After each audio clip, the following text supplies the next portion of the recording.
Eles também são referidos como os 7 sábios na antiga Índia. É Manu e os 7 sábios que aparecem após o dilúvio, tentando restaurar o conhecimento que foi perdido durante o tempo do dilúvio. Imagine uma civilização florescendo nas sombras da história, muito antes das pirâmides do Egito e das cidades-estado da Mesopotâmia emergirem. Enterrada sob as areias do tempo, encontra-se a misteriosa civilização de Harappa, uma cultura que prosperou com cidades avançadas e uma escrita ainda a ser totalmente decifrada. Como eles construíram suas cidades sem ferramentas modernas? Que mistérios seus símbolos e artefatos guardam? Junte-se a nós enquanto mergulhamos na história fascinante da misteriosa civilização que precede os sumérios e egípcios, a civilização de Harappa. Revelando maravilhas antigas. Em um estudo publicado no Down Journal, pesquisadores da Sociedade Arqueológica da Índia e do Kharagpur examinaram testes de radiocarbono em fragmentos de cerâmica e ossos de animais de Barana, um vilarejo a 140 milhas a noroeste de Nova Delhi. Suas descobertas confirmaram que este assentamento remonta a pelo menos 8.000 anos, o que o coloca muito mais antigo do que as civilizações do Egito Antigo e da Suméria, por mais de 1.000 anos, reformulando nossa compreensão dos primeiros assentamentos urbanos na região. O professor Anindya Sarar, do Departamento de Geologia e Geofísica do Kharagpur, enfatizou a importância. Nosso estudo estabelece a antiguidade do assentamento para o 8º milênio antes de Cristo, influenciando significativamente nossa compreensão da evolução humana no subcontinente indiano. Estudos adicionais indicam que, em seu auge, a misteriosa civilização harapiana contava com mais de 5 milhões de habitantes, um número notável para sua época. Em comparação, a civilização suméria, estimada em cerca de 1,5 milhão de pessoas, empalidece. Os habitantes desta antiga cidade não eram apenas habilidosos em planejamento urbano, mas também se destacavam na agricultura, metalurgia e comunicação escrita. Sua cidade era meticulosamente planejada em grades, com casas que apresentavam áreas distintas para diferentes atividades, como cozinhar, viver, dormir e tomar banho, um layout semelhante às casas modernas. Uma das realizações mais impressionantes da civilização harapiana foi sua avançada gestão de água. Contrariando os métodos primitivos frequentemente associados a sociedades antigas, como carregar água em baldes ou usar latrinas básicas, o povo harapiano possuía uma infraestrutura sofisticada. Suas casas tinham sistemas de encanamento e banheiros separados, complementados por mais de 700 poços e um elaborado sistema de esgoto que distribuía eficientemente a água pela cidade. Em uma seção da cidade conhecida como a Cidadela, eles construíram uma notável estrutura de 900 toneladas conhecida como o Grande Banho. Este banho era preenchido desviando a água do rio Indo, uma maravilha da engenharia que antecedeu os famosos banhos romanos por mais de 500 anos. Notavelmente, esta civilização perdida possuía um dos primeiros sistemas sanitários conhecidos no mundo. Considere que Mohenjo-Daro, com uma população que variava de 20 a 40 mil, era apenas uma das cidades Harappa. Hagari, descoberta em 1969 e em grande parte inexplorada, era provavelmente ainda maior. Quem pode dizer quais segredos ocultos e mistérios fascinantes serão descobertos sobre esta antiga civilização à medida que os arqueólogos continuam a escavar? Se Hagari era a maior cidade, poderia ter sido a capital da civilização harapiana? E se isso for verdade, pense em quanto mais avançada ela poderia ter sido em comparação com Mohenjo-Daro. Imagine a incrível tecnologia e inovações que eles poderiam ter tido. Redescobrindo a civilização harapiana. Na década de 1850, alguns oficiais britânicos mencionaram alguns montes misteriosos perto do vilarejo de Harappa, no que era então o noroeste da Índia britânica. Não foi até que Alexander Cunningham, o diretor-geral do recém-estabelecido Serviço Arqueológico da Índia, visitou esses montes que eles ganharam atenção significativa. Inicialmente, Cunningham acreditava que esses montes eram os remanescentes de uma fortaleza medieval. Ele fez anotações sobre suas descobertas, incluindo um selo peculiar com caracteres desconhecidos, mas ele e outros não deram muita importância a isso na época. Após uma pesquisa inicial, Cunningham e sua equipe partiram sem recomendar uma exploração mais aprofundada. Os montes foram em grande parte esquecidos por várias décadas, até a década de 1870, quando empreiteiros ferroviários, em busca de tijolos antigos, mas resistentes, saquearam a área. Não foi até 1902, quando um jovem arqueólogo inglês chamado John Marshall assumiu como diretor-geral do Serviço Arqueológico da Índia, que o interesse em Harappa foi reacendido. Marshall havia lido sobre as descobertas de Cunningham, incluindo o selo misterioso, e em 1920 ele decidiu organizar uma escavação em Harappa. As escavações começaram em 1921, revelando não apenas mais selos com caracteres misteriosos semelhantes, mas também os restos de casas de tijolos, ruas, drenos e figuras. Ao mesmo tempo, outro local chamado Mohenjo-Daro, a sudoeste de Harappa, perto do rio Indo, estava sendo escavado por uma equipe liderada por Rakaldas Banerjee, um arqueólogo indiano. Inicialmente, Banerjee confundiu o local com uma antiga estupa budista do século III ou IV d.C. Logo Banerjee descobriu selos semelhantes aos encontrados em Harappa. Conhecendo as antigas línguas indianas, ele percebeu que esses selos continham uma escrita diferente de qualquer outra da época, sugerindo uma civilização muito mais antiga. Em 1924, Sir John Marshall concluiu, após examinar tanto Harappa quanto Mohenjo-Daro, que eles pertenciam a uma civilização da Idade do Bronze até então desconhecida, que ele chamou de civilização do Vale do Indo. Ao longo dos anos, arqueólogos desenterraram ruínas de várias cidades e vilarejos no noroeste da Índia Britânica. Essas descobertas incluíam ruas, selos e cerâmicas semelhantes às encontradas no Vale do Indo. Curiosamente, alguns dos principais locais estavam localizados longe do Vale do Indo. Assim, o termo civilização harapiana, derivado do lugar onde foi inicialmente encontrada, tornou-se amplamente aceito. Hoje, alguns na Índia também se referem a ela como civilização Indo-Sarasvati. Apesar dessas alternativas, a civilização harapiana continua sendo o termo mais comumente usado para identificar esta antiga sociedade. Mistérios da civilização harapiana. Alguns estudos genéticos revelam um fato intrigante sobre os antigos agricultores do Vale do Indo. Diferente de seus vizinhos no que hoje é o Irã, que são considerados alguns dos primeiros a desenvolver a agricultura há mais de 10 mil anos, os agricultores harapianos não compartilhavam laços genéticos próximos com eles. Isso sugere que a disseminação da agricultura não foi uniforme entre as regiões. Em muitas partes do mundo, a agricultura se espalhou à medida que as pessoas migravam e se misturavam com diferentes populações. Por exemplo, estudos genéticos na Europa mostram que os agricultores da Idade da Pedra levaram seu conhecimento agrícola por todo o continente enquanto se deslocavam e se misturavam com várias comunidades. Isso não aconteceu com a população harapiana. Sua genética permaneceu distinta da dos grupos vizinhos que desenvolveram a agricultura antes de 8000 a.C. Isso levanta questões fascinantes. Os antigos harapianos desenvolveram a agricultura por conta própria ou aprenderam de alguma fonte desconhecida? Considerando que a civilização harapiana é mais antiga que as civilizações egípcia e suméria, vale a pena ponderar se eles poderiam ter sido os responsáveis por transmitir esse conhecimento para essas culturas antigas. Além disso, se havia uma hierarquia social e política na civilização harapiana, quem ocupava a posição mais alta? Era um rei? Um sacerdote que exercia funções espirituais e políticas? Ou talvez um conselho governante? Os estudiosos têm debatido essas questões, oferecendo várias teorias.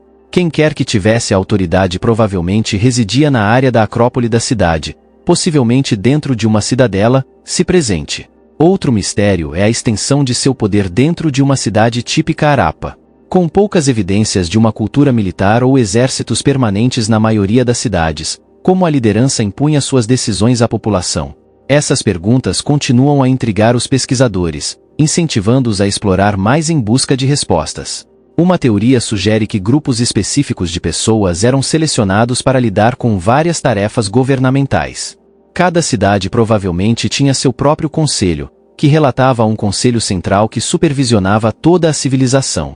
Considerando as vastas distâncias entre as várias cidades da civilização harapiana, essa estrutura de governo descentralizada, mas organizada, é bastante impressionante. A forma como a civilização harapiana se governava era tão única e avançada para a época que o jornal Courrier da Unesco dedicou um artigo inteiro a isso. O artigo se chamava A Civilização do Vale do Indo, berço da democracia, e sugeria que o povo harapiano poderia ter inventado a democracia milhares de anos antes dos antigos gregos. Fases da urbanização. Os estudiosos categorizaram a vida da civilização harapiana em 3 fases principais. A primeira fase, conhecida como o período harapiano inicial, durou aproximadamente de 3.300 a 2.600 a.C. Durante essa era, a urbanização começou a tomar forma no Vale do Indo. A segunda fase, o período harapiano maduro, durou de cerca de 2.600 a 1.900 a.C. Este foi o período de ouro da civilização harapiana, marcado pelo surgimento de grandes cidades bem planejadas, como Harappa, Mohenjo-daro, Kalibangan, Dholavira e outras. Esta é a fase que será o foco principal deste programa. A fase final é o período harapiano tardio, que ocorreu por volta de 1900 a 1300 a.C. Durante esse tempo, a civilização harapiana começou a declinar, com muitos de seus grandes centros urbanos sendo abandonados ou transformados em assentamentos menores e mais rurais. Atualmente, existem mais de 2.000 sítios arqueológicos harapianos conhecidos de vários tamanhos espalhados por uma vasta área ao redor do Vale do Indo.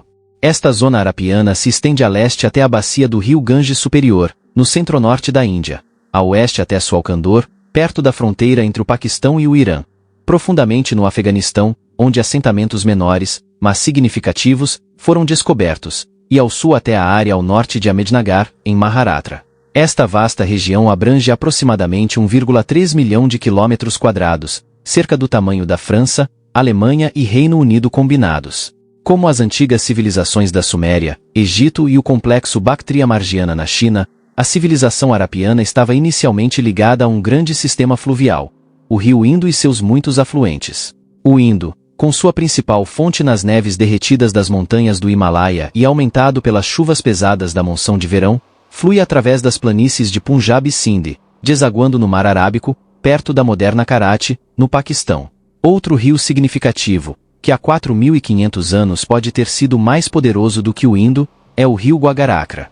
Hoje, é principalmente um leito seco de rio, mas os numerosos assentamentos harapianos nas proximidades sugerem que ele outrora carregava um volume substancial de água. Alguns acreditam que o Guagaracra poderia ser o lendário rio Sarasvati, descrito nos primeiros textos hindus. Nos tempos pré-históricos e antigos, as inundações anuais desses rios forneciam água fresca e silt fértil, ideais para o cultivo.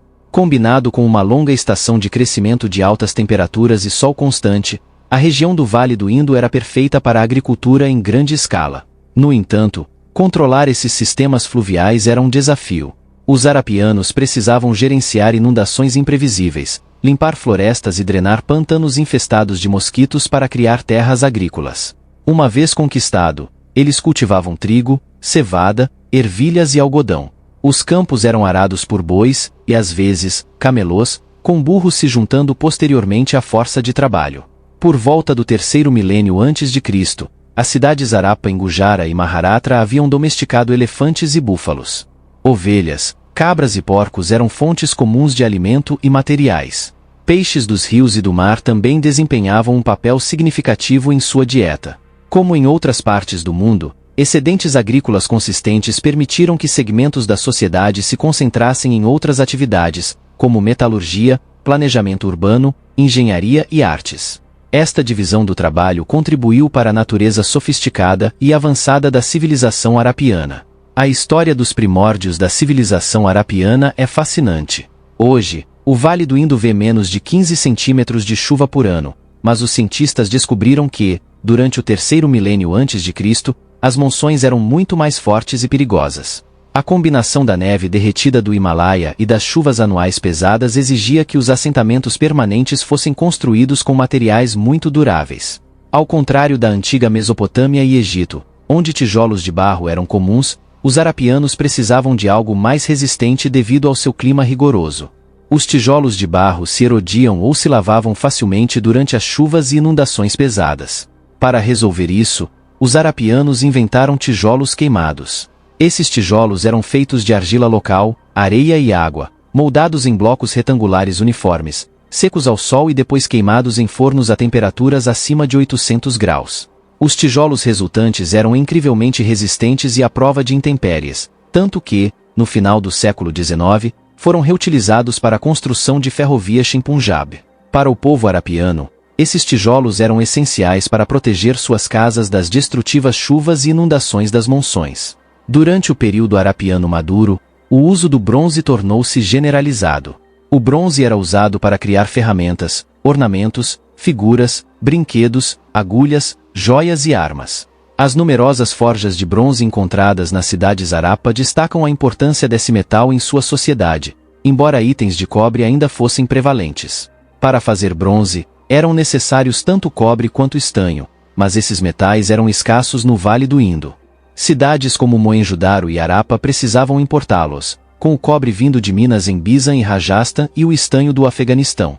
A descoberta de grandes assentamentos harapianos nessas regiões distantes sugere que o comércio de longa distância foi estabelecido para garantir esses recursos vitais, provavelmente desempenhando um papel importante na disseminação da cultura harapiana. Os comerciantes harapianos provavelmente trocavam bens como algodão, grãos, madeira, conchas e itens artesanais como contas de cornalina por cobre e estanho. Esta extensa rede de comércio não só fornecia materiais essenciais para os harapianos, mas também ajudava a disseminar sua cultura por todo o subcontinente indiano e além. Práticas religiosas únicas. Um aspecto surpreendente da civilização harapiana é a ausência de grandes templos dedicados ao culto, ao contrário das civilizações egípcia e suméria, conhecidas por seus elaborados complexos de templos em homenagem a várias divindades. As cidades harapianas não possuem tais estruturas monumentais.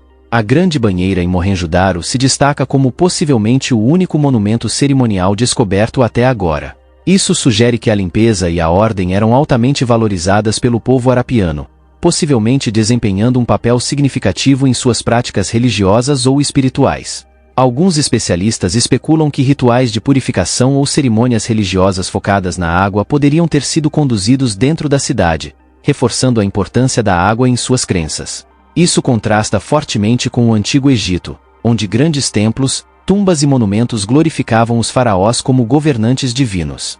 Arqueólogos descobriram selos do Indo e artefatos artísticos que sugerem crenças religiosas.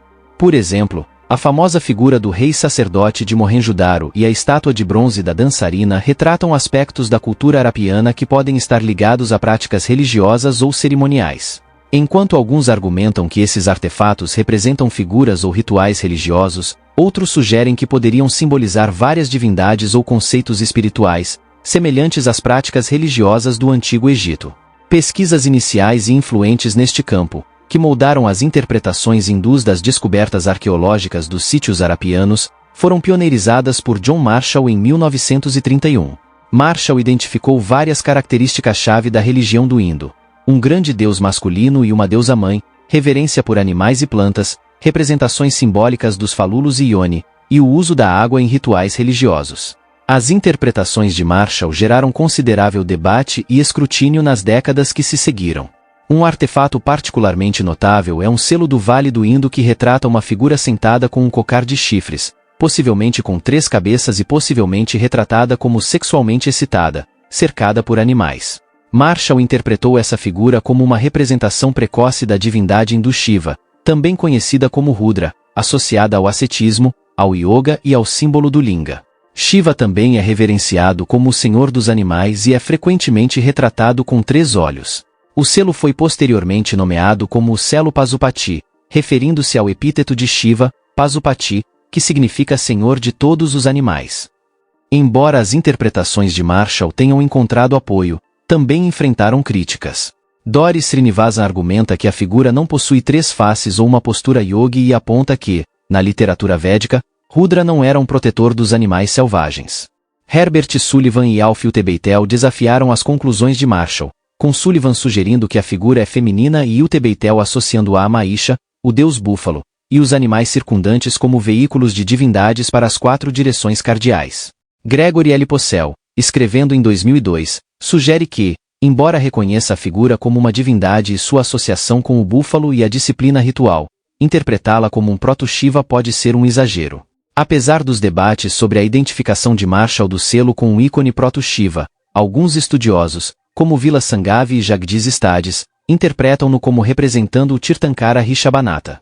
Historiadores como Heinrich Zimmer e Thomas Mseville propõem uma possível conexão entre o primeiro Tirthankara Rishabhanatha e a civilização do Vale do Indo.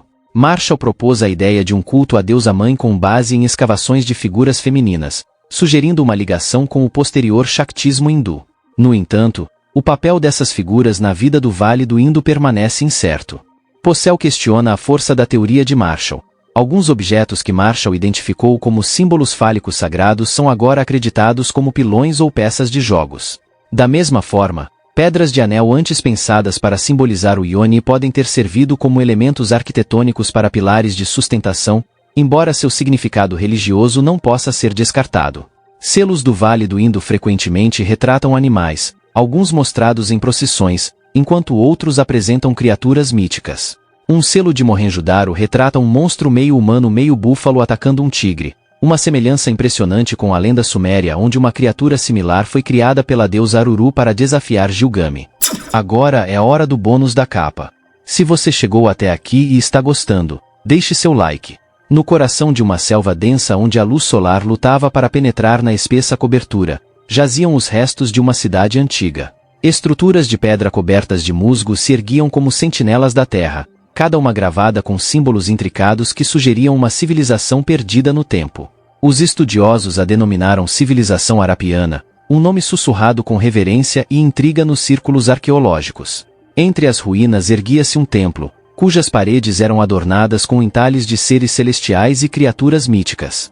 Uma única exploradora, doutora Jane Reis, aventurou-se em suas profundezas, sua lanterna lançando sombras misteriosas sobre os glifos antigos.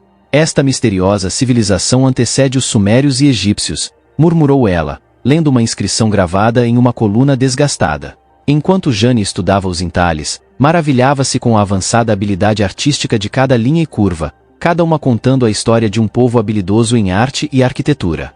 Por trás da beleza jaziam mistérios. Quem eram essas pessoas? O que as impulsionou a construir tal cidade no coração da selva? E por que desapareceram, deixando apenas ecos de sua existência? Fora do templo, a selva sussurrava seus segredos, como se guardasse as respostas em seu abraço verdejante. A cidade parecia conter a respiração, aguardando descoberta e compreensão. Será que Jane conseguiria desvendar o enigma dessa civilização perdida, ou seus segredos permaneceriam entrelaçados com as raízes do tempo? Que histórias sussurram as pedras dessa cidade esquecida para aqueles que se atrevem a ouvir? Sistema de escrita arapiana. O comércio estava em pleno desenvolvimento nas cidades Arapa, tornando-se crucial rastrear inventários e a movimentação de mercadorias para ir de terras distantes. Os estudiosos especulam que essa necessidade levou ao desenvolvimento do que se acredita ser o sistema de escrita arapiana. Ao contrário do cuneiforme decifrado da Mesopotâmia ou dos hieróglifos do Egito, o script arapiano permanece um mistério. Sabe-se que era escrito da esquerda para a direita, evidente pelo texto condensado em alguns selos. Em vez de um alfabeto, consiste em mais de 400 pictogramas. A maioria dessas escritas é encontrada em pequenos e simples selos de pedra, faltando épicos ou literatura. A teoria predominante sugere que esses selos eram usados no comércio, possivelmente como marcadores de propriedade ou identificadores no comércio de longa distância. Os animais e símbolos neles provavelmente indicavam as origens ou destinos das mercadorias comercializadas. Alternativamente, alguns argumentam que eles serviam para identificar indivíduos, possivelmente contendo nomes pessoais ou títulos, semelhantes aos cartões de identidade modernos. Outra hipótese sugere um papel ritual ou religioso, dado às representações de criaturas mitológicas. Apesar dessas teorias, o verdadeiro propósito desses selos enigmáticos permanece elusivo. Sem decifrar o script, arqueólogos e historiadores devem achar isso incrivelmente frustrante, pois decifrá-lo poderia confirmar suas teorias e revelar muito mais sobre a vida arapiana, incluindo seus próprios nomes e os de suas cidades. O desafio de decodificar o misterioso script arapiano tem intrigado cientistas por décadas, levando a um prêmio de $10.000 desde 2004 para qualquer um que possa decifrar um texto arapiano de cerca de 50 caracteres. Até hoje, ninguém teve sucesso. Com tanto mistério envolvendo essa antiga cultura, desbloquear seu script poderia ser a chave para desvendar seus segredos. Estudos comparando o script arapiano com outros sistemas simbólicos, tanto linguísticos quanto não linguísticos, revelam semelhanças significativas, sugerindo seu potencial como uma língua escrita desenvolvida. Em muitos casos, o desafio de decifrar o script arapiano é semelhante ao de decodificar códigos encontrados no DNA e em linguagens de programação de computadores. Apesar dos avanços na análise estatística auxiliada por computadores poderosos, o script continua profundamente enigmático.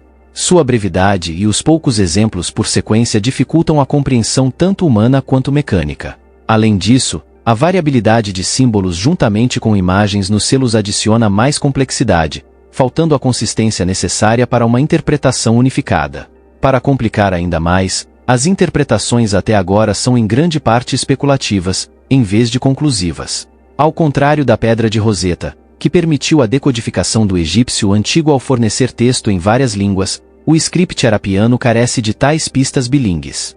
Essa ausência de texto multilingue representa um obstáculo significativo na decifração de seu significado. Os esforços persistem para decifrar o script arapiano, impulsionados pela esperança de desvendar os mistérios dessa antiga civilização. O declínio da civilização arapiana. Dentro de apenas um século após seu auge, a civilização arapiana enfrentou um declínio súbito e acentuado, levando ao eventual colapso de muitas áreas. Esse mistério tem intrigado arqueólogos e estudiosos desde as escavações de Harappa e Mohenjo-Daro. Como era de se esperar, inúmeras teorias surgiram sobre as causas desse declínio. Hoje, a maioria dos estudiosos rejeita a noção de uma causa única, apontando em vez disso para uma combinação de fatores ao longo de várias gerações. Anteriormente, acreditava-se comumente que invasores estrangeiros, particularmente os arianos da Ásia Central, eram responsáveis pela queda. Essa teoria foi amplamente descartada, dado que a chegada dos arianos ocorreu vários séculos depois. Arqueólogos modernos e a comunidade científica mais ampla agora atribuem o declínio da civilização arapiana a mudanças climáticas, degradação ambiental, como desmatamento, e possivelmente atividade sísmica que alterou o curso de rios cruciais.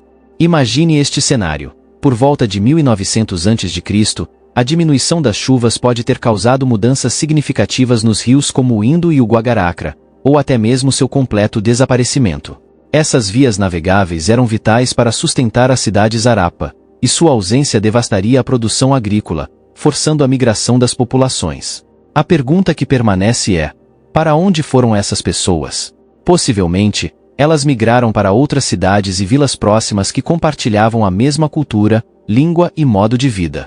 O influxo rápido para essas áreas teria causado desafios significativos, incluindo a superpopulação.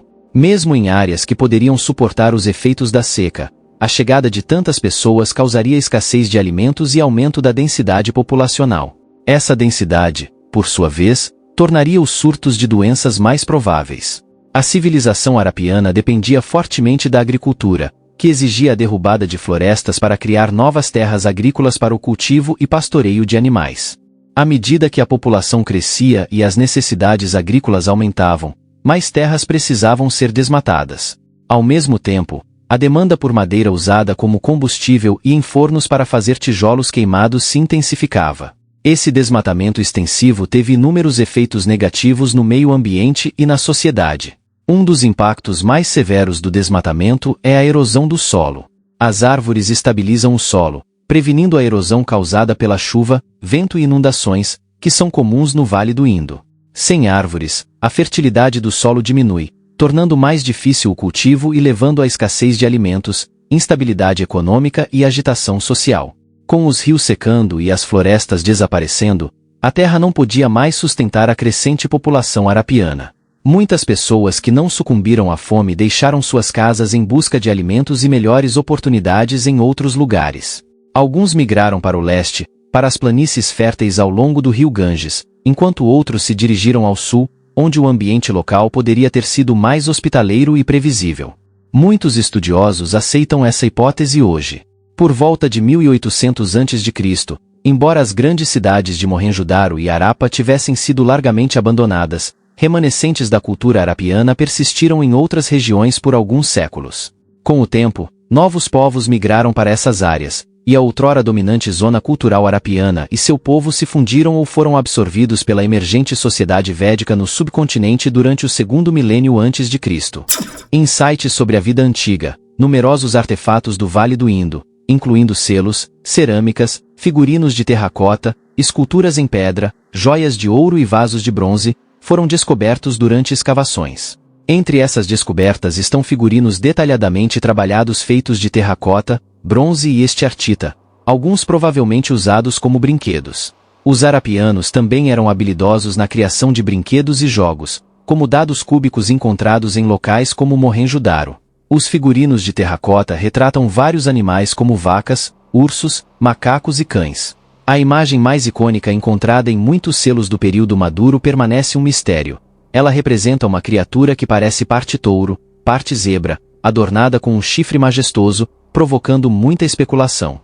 Embora não esteja claro se essa imagem tinha significado religioso ou ritualístico devido a evidências limitadas, sua presença generalizada levanta questões sobre as crenças espirituais incorporadas na civilização do Vale do Indo. Vários ofícios, como o trabalho em conchas, cerâmica e a fabricação de contas de estiartita esmaltadas e ágot, eram praticados durante todas as fases da cultura arapiana, criando colares, pulseiras e outros ornamentos. Alguns desses ofícios tradicionais continuam no subcontinente indiano até hoje.